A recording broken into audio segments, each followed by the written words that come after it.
Bonjour à tous. Aujourd'hui, je vais poursuivre ma méditation sur la CBM.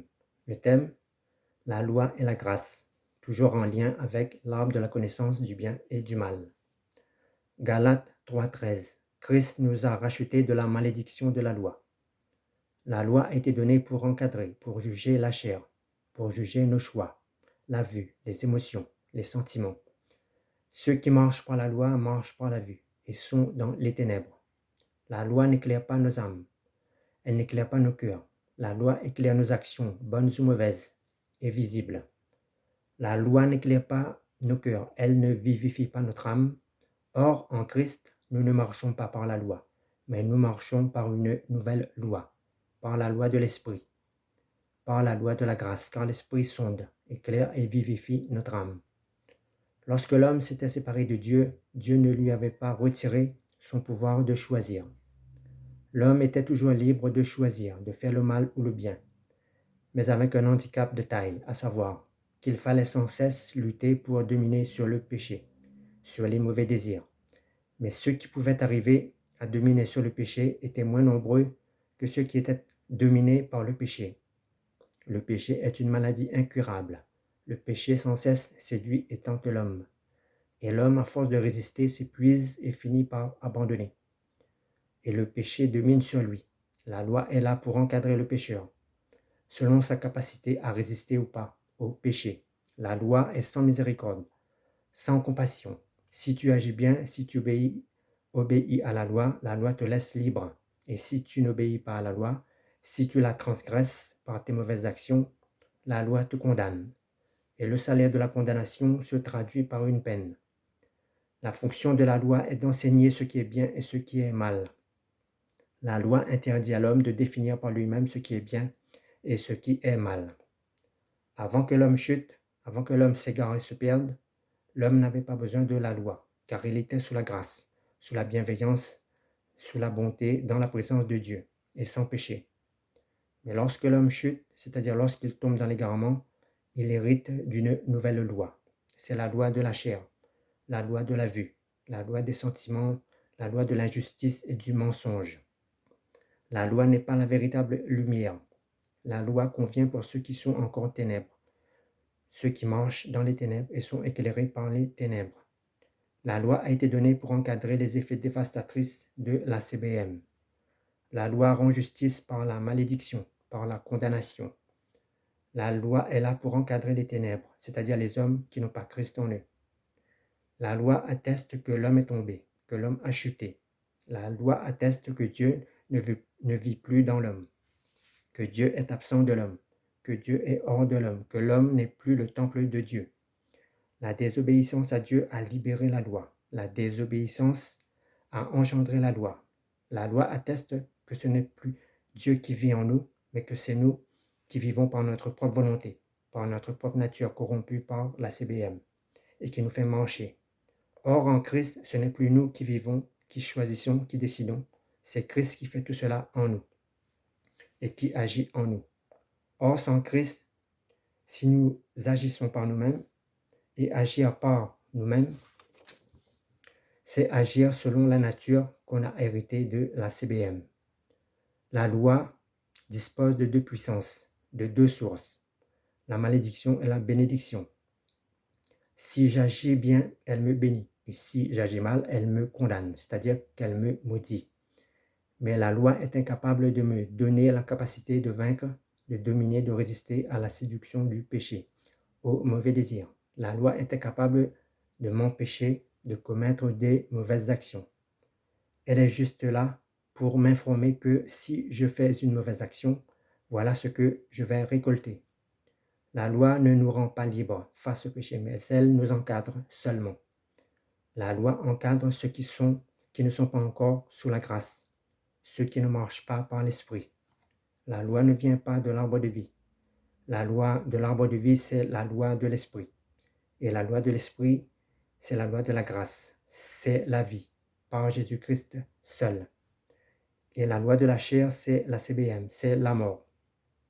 La loi atteste que ceux qui sont sous son joug, ils ne sont pas enfants de Dieu, ou peuple, serviteur de Dieu peut-être, mais pas enfants, pas fils, pas fille de Dieu. La loi agit en dehors de nous et le péché agit en nous. La loi rend justice, mais la loi est incapable de rendre juste une personne, une âme. C'est la foi en Jésus, en Christ, au Fils de Dieu, en la parole de Dieu, qui justifie, qui est capable de rendre juste une personne. L'injuste vit par la loi et le juste vit par la foi en Jésus-Christ. Lorsque l'homme chute, il devient injuste devant Dieu et seule la loi peut encadrer, faire vivre l'injuste. La loi n'applique pas le pardon, la repentance, la miséricorde. La loi ne procède pas de la foi, de la lumière de la bénédiction de Christ. La loi procède de la chair. La loi de Moïse, c'est-à-dire de Dieu, a été donnée aux hommes pour contrecarrer, pour encadrer, pour contenir, pour résister au péché. La loi issue de la loi du péché vient de la CBM, mais la loi de Moïse est impuissante face à la loi du péché, car le péché rend la loi sans force. Christ seul est plus puissant que la loi du péché. La loi est sans esprit. La foi nous donne l'esprit. Galates 3, 14. Le salaire de la loi, c'est la malédiction, c'est la mort. Le salaire de la foi, c'est l'esprit, c'est la bénédiction, c'est la véritable vie en Jésus-Christ.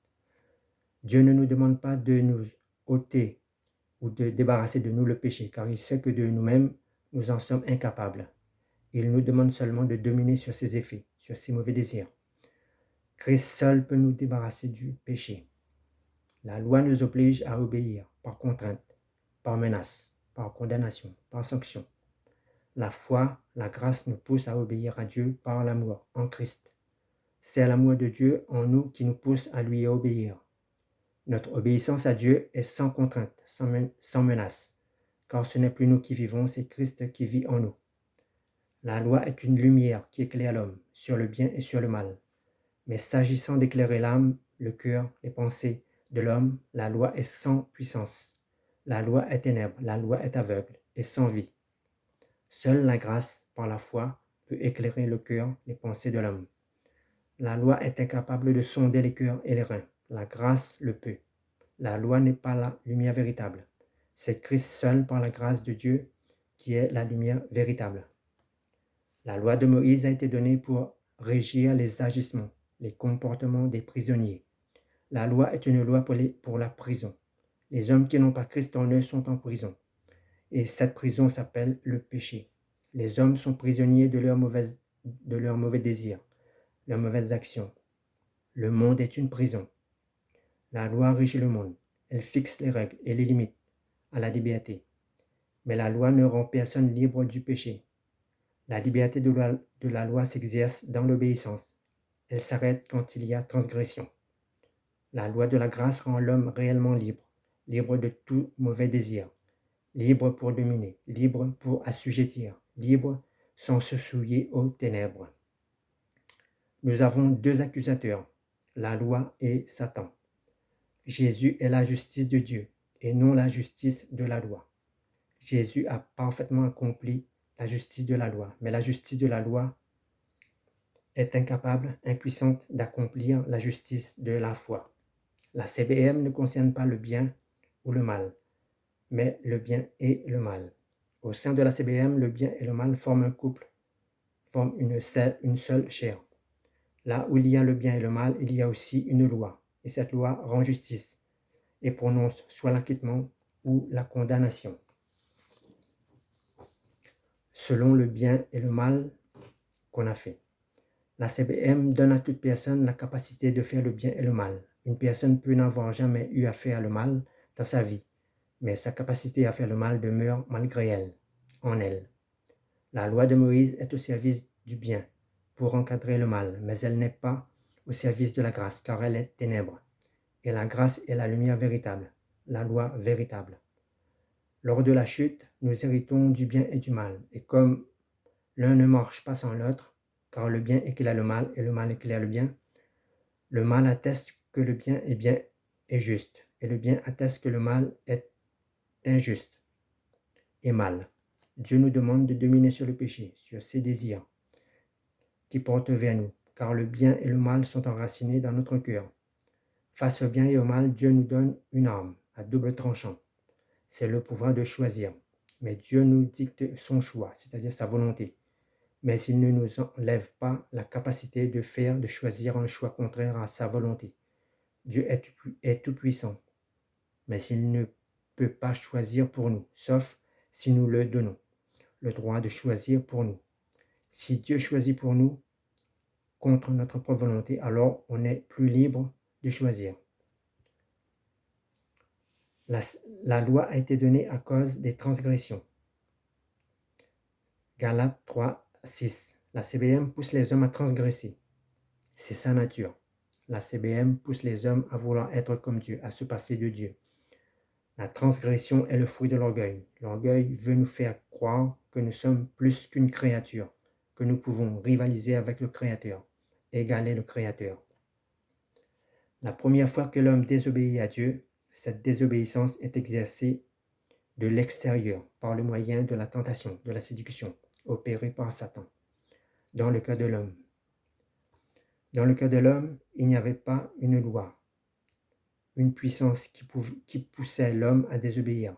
Mais lorsque l'homme chute par la CBM, c'est une loi qui s'oppose aux valeurs de Dieu, qui prend source, qui prend racine dans son cœur. Et cette semence, cette parole, a changé la nature de l'homme. La CBM n'a pas remplacé la nature de l'homme que Dieu avait mis dans l'homme, mais une nouvelle nature, une nature de ténèbres, est venue s'implanter, prendre racine et cohabiter, coexister avec la nature première que l'homme avait reçue de Dieu. La CBM produit dans l'homme une autre volonté, c'est de désobéir à Dieu, c'est faire le mal. Cette fois-ci, la désobéissance n'est plus extérieure, mais elle est intérieure. Elle peut se manifester sans l'aide de Satan, car Satan utilise les ténèbres pour séduire, pour tenter les hommes. Mais Satan n'est pas la source des ténèbres, il en est une victime. Tout comme Jésus, en venant sur la terre, a emmené avec lui le royaume des cieux, car il est la porte du royaume des cieux, il est la foi et la clé de Dieu. Aussi, lorsque l'homme chute, c'est un autre royaume qui vient à lui. La CBM est la porte du royaume des ténèbres. Par la CBM, l'homme qui, avant la chute, avait accès à Dieu, au royaume des cieux, dans son cœur, par la CBM, l'homme reçoit maintenant l'accès aux portes au royaume des ténèbres, et il devient ténèbres. Mais comme Dieu ne s'unit pas avec les ténèbres, alors il ferme l'accès du royaume des cieux dans le cœur de l'homme. Et l'homme est coupé, séparé de Dieu. C'est le royaume des ténèbres qui pousse l'homme à agir et à choisir de vivre selon la loi, les règles provenant du royaume des ténèbres. Dès la chute, c'est un nouveau départ qui débute pour l'homme. Au commencement était la parole de Satan, et la parole était ténèbres, et la parole de la CBM s'est manifestée pour enténébrer les hommes, pour assombrir, pour masquer la lumière que Dieu avait mise dans l'homme. La CBM agit en vue de rendre la lumière que Dieu avait mise dans l'homme invisible. Avec la CBM, les ténèbres recouvraient la surface de son cœur, de son âme. Avec la CBM, l'homme s'est retrouvé avec deux volontés, une qui vient de Dieu et l'autre qui vient du royaume des ténèbres. Avant la chute, l'homme pouvait désobéir à Dieu, mais il n'était pas tenté et poussé à le faire. Mais avec la semence de la CBM, dans son cœur, malgré lui, il est poussé, séduit, pour désobéir, se rebeller, mentir, tuer. Une force, une puissance ténébreuse, une loi ténébreuse le pousse, l'engendre à avoir des mauvaises actions, à faire des mauvaises actions, à avoir des mauvais désirs. L'homme avec la CBM n'est plus libre, il n'est plus neutre dans son choix, car une force le tiraille et essaie constamment de dominer sur lui, sur son choix, sur ses décisions. Et l'homme doit lutter, essayer de dominer sur cette force qu'est le péché et qui constamment le harcèle dans ses choix, dans sa vie, dans sa relation avec Dieu ou avec sa famille. La CBM pousse à faire des choses que l'homme ne veut pas faire. Avant la chute, l'homme était lumière et éclairé par la lumière véritable. Mais après la chute, l'homme est éclairé par une lumière qui assombrit son cœur, qui assombrit son âme. Jésus est la porte du royaume des cieux et la CBM est la porte du royaume des ténèbres. Et à la croix, Jésus reprend cette clé. Et lorsque nous recevons Jésus, Jésus ferme la porte du royaume des ténèbres à clé, qui a été ouverte dans notre cœur, dans notre âme, au jour de la chute, par la CBM. Le fruit de la CBM est une semence. C'est une parole qui produit la mort dans notre âme. Jésus est la parole de vie, qui donne la vie à notre âme. La CBM est une parole de ténèbres qui produit la mort dans notre cœur, dans notre esprit. Dans Genèse, Dieu sépare la lumière des ténèbres. Dans la Nouvelle Alliance, Jésus sépare les brebis des boucs. La loi du péché rend la loi de Moïse sans force parce que la loi de Moïse vient de l'extérieur pour essayer de changer l'intérieur, alors que la loi du péché est enracinée dans notre cœur. Elle agit à l'intérieur de nous pour nous pousser à pécher. Sa fonction, c'est de produire en nous des fruits issus du péché.